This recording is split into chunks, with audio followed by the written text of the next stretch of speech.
إياك نعبد وإياك نستعين.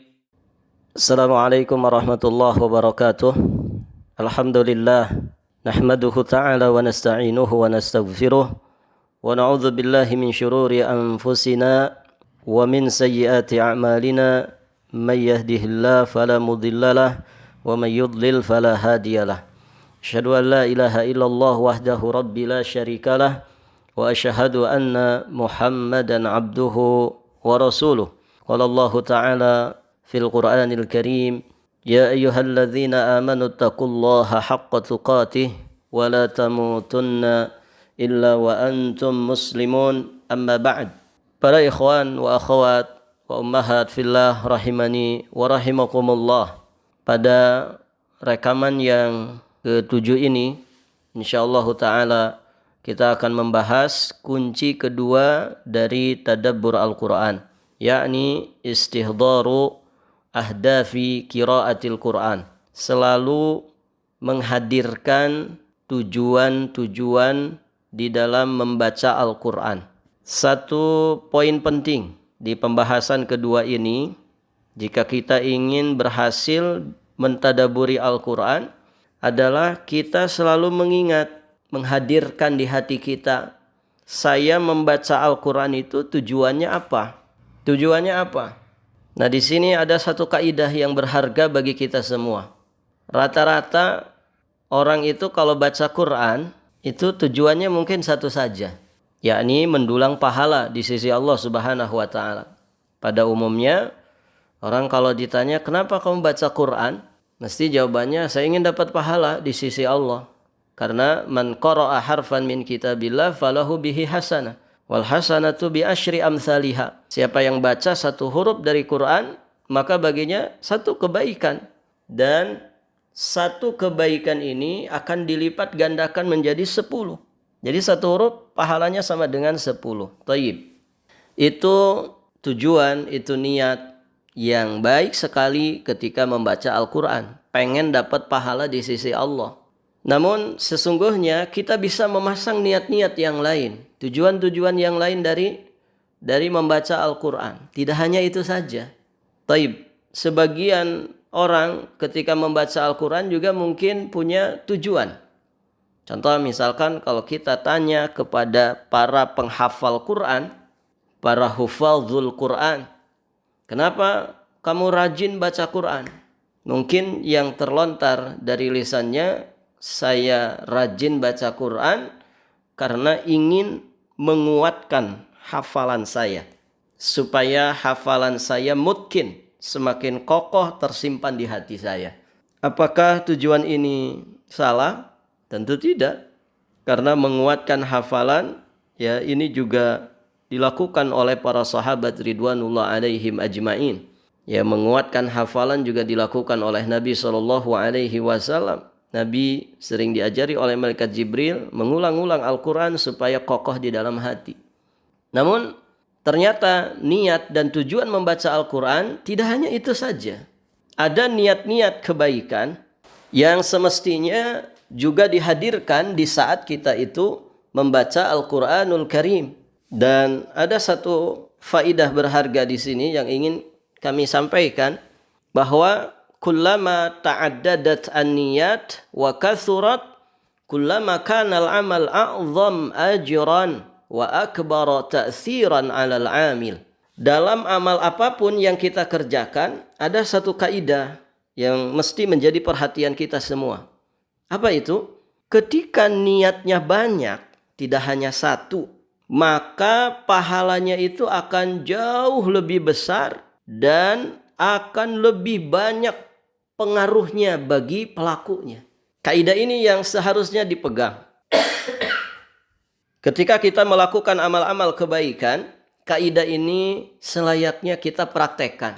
Jadi menghadirkan, memasang niat-niat kebaikan dalam satu amalan.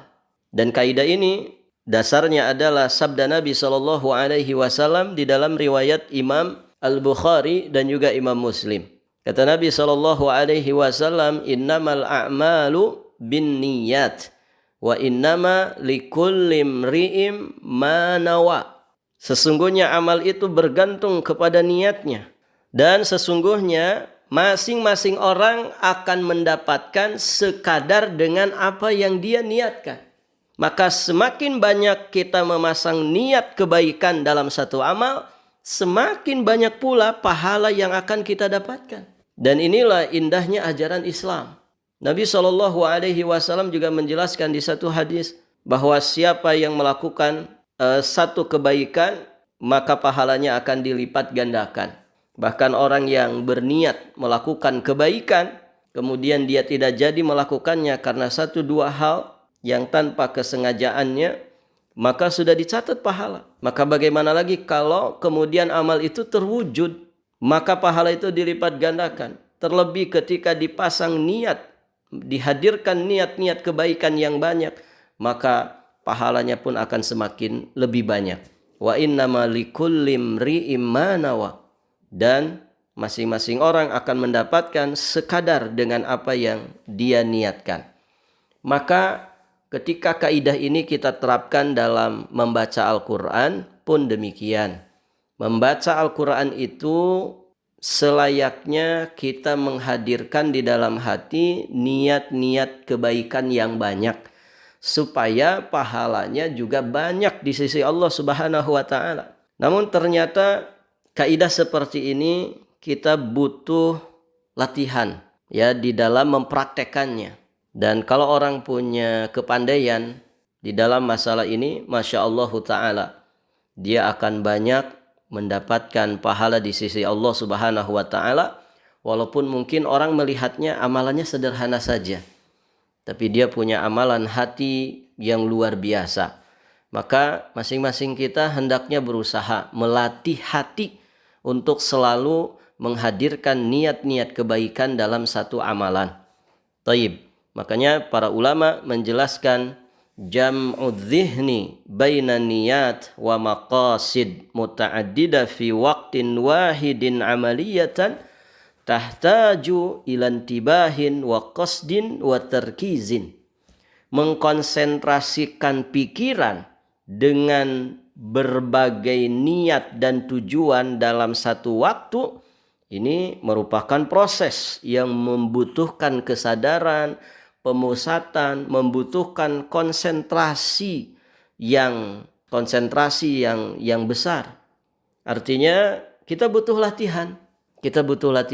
Dan disinilah para jamaah yang dirahmati Allah yang seharusnya kita upayakan dalam kehidupan kita, dan semakin kita lihai di dalam melatih hati kita untuk selalu menghadirkan kesadaran hati kita, untuk selalu menghadirkan niat-niat kebaikan dalam satu amal, maka Masya Allah, itulah yang akan menjadikan pahala kita semakin besar di sisi Allah Subhanahu wa ta'ala.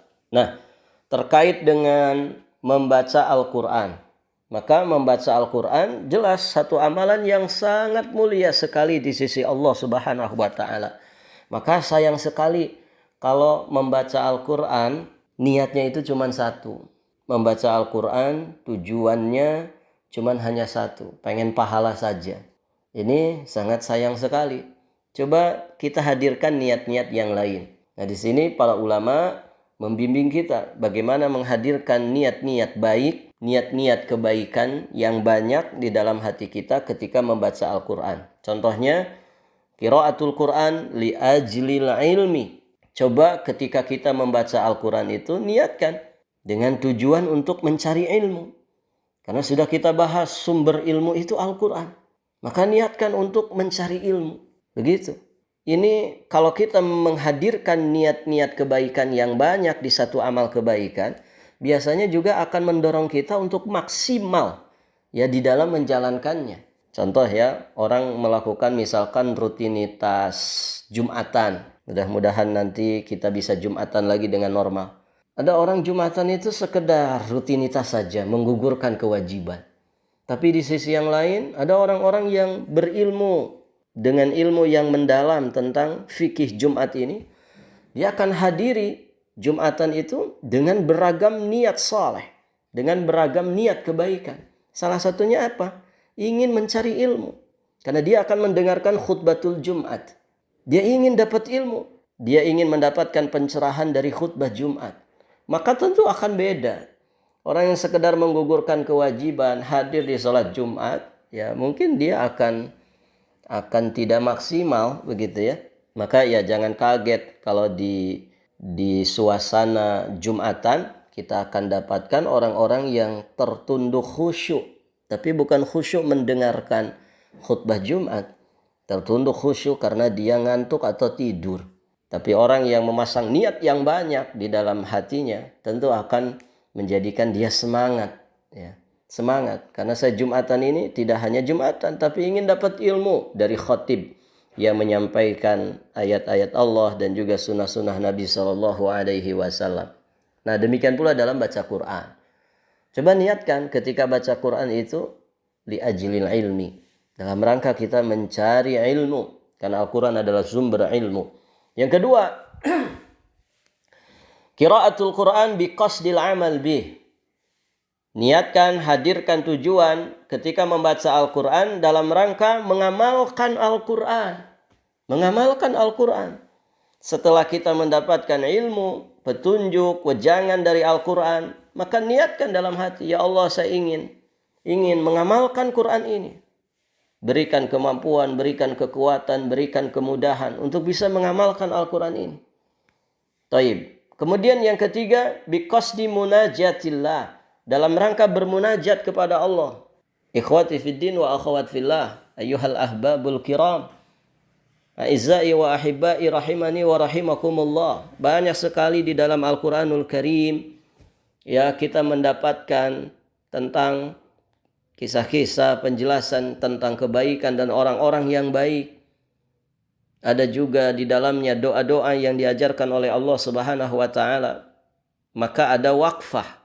Ada saat-saat di mana ketika kita melewati ayat-ayat itu berhenti dulu, kemudian kita munajat kepada Allah Subhanahu wa taala. Begitu. Dan nanti akan datang pembahasan tentang ini.